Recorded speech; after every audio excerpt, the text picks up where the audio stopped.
Hello दोस्तों, नमस्कार। आज हम पहुंच गए हैं आजमगढ़ के जनता के बीच में। यहां हम आप लोगों को दिखाएंगे जगत गुरु तत्वदर्शी संत रामपाल जी महाराज के भव्य सत्संग प्रवचन। ये जो सामने आप लोगों को पार्किंग दिखाई दे रहा है, वो इस सत्संग में आए श्रद्धालुओं का साइकिल, मोटरसाइकिल और अन्य साधनें हैं, एक क्रम से लगी हुई हैं। जिस धरती पे मचा है हाहाकार, उसी धरती पर आ गया है विश्व का तारणहार। तो चलिए अब नज़र डालते हैं सत्संग व्यवस्था पर। यहाँ आप देख सकते हैं कि सत्संग में आए श्रद्धालु कितने शांतिपूर्ण ढंग से बैठकर सत्संग सुन रहे हैं। राम राम सब जगत बखाने, आदि राम कोई बिरला जाने। तो दोस्तों, आपने कहीं ना कहीं ज़रूर इतनी तादाद में संख्याएं देखी होंगी, लेकिन इस प्रकार की व्यवस्था नहीं देखी होंगे। एक तरफ भक्तों की लाइन लगा है तो दूसरी तरफ भक्तमतियों व बहनों का लाइन लगा हुआ है, लेकिन सभी की नज़रें व ध्यान केवल अपने गुरुवाणियों पर ही है। तो अब जानते हैं आखिर क्या है संत रामपाल जी महाराज जी का मुख्य उद्देश्य।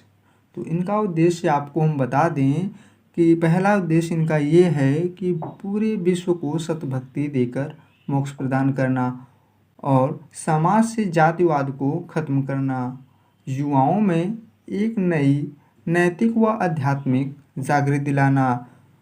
ये लोग दावा भी करते हैं कि हम ना किसी प्रकार का दहेज लेंगे व ना किसी प्रकार का दहेज देंगे। बिल्कुल सिंपल तरीके से रमैड़ी अर्थात विवाह हम करेंगे। इन बातों को सुनकर ऐसा लग रहा है कि कहीं ना कहीं अब स्वच्छ भारत बनकर ही रहेगा।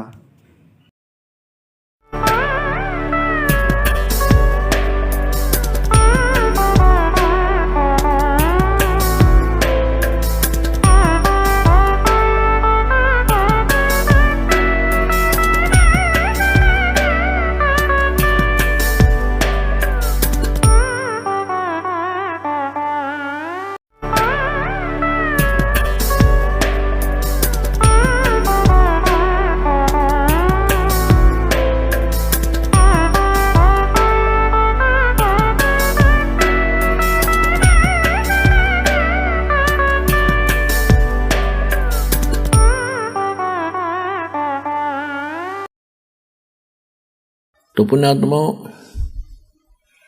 दास तो इस परमात्मा से खूब परिचित हुआ, इस ज्ञान से परिचित हुआ और तभी इसका ढंडोरा पीटना शुरू किया। सारे कॉन्फिडेंस से सब प्रकार के प्रमाण प्राप्त करके तब मैदान में उतरा, परमात्मा का दिया हुआ वो तत्व ज्ञान रूपी शस्त्र लेकर। अन्यथा इस दास को कोई आवश्यकता नहीं थी अलग से ये सत्संग स्थान बनाने की या अलग से कोई गुरु पद प्राप्त करने की। परमात्मा की दया हुई, दास को ज्ञान हुआ। इन सब संतों के सदग्रंथ देखे, इनके अनुभव देखे, इनके सत्संग सुने। किसी के पास भी कैक है नहीं भक्ति का, कैक है भी नहीं है।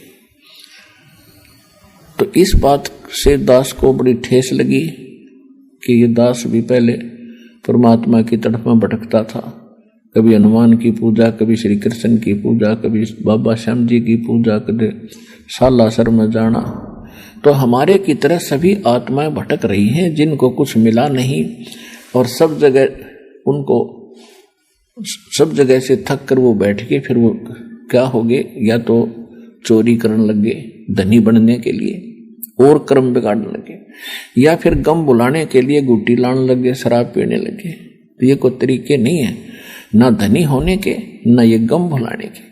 तो समर्थ की शरण मिले तो सारे संकट दूर हो और आवश्यक वस्तुएं परमात्मा आपको अवश्य देगा। ये समर्थ परमात्मा है, सतलोक से भेज देगा आपके लिए, क्योंकि यहां तो कुछ है नहीं, रखा की खोखा है और आप सोच भी नहीं सकोगे हे परमात्मा इतनी बरकत कैसे होने लगेगी। आपने भगवान के गुण सुने थे, आप देखा करियो, रोज रोज देखा करियो भगवान ये कर दिया, ये कर दिया। हे परमात्मा हम कैसी दया करी, तो आपके ऊपर ऐसी मेहर बरसेगी दाता की आप सोच भी नहीं सकते।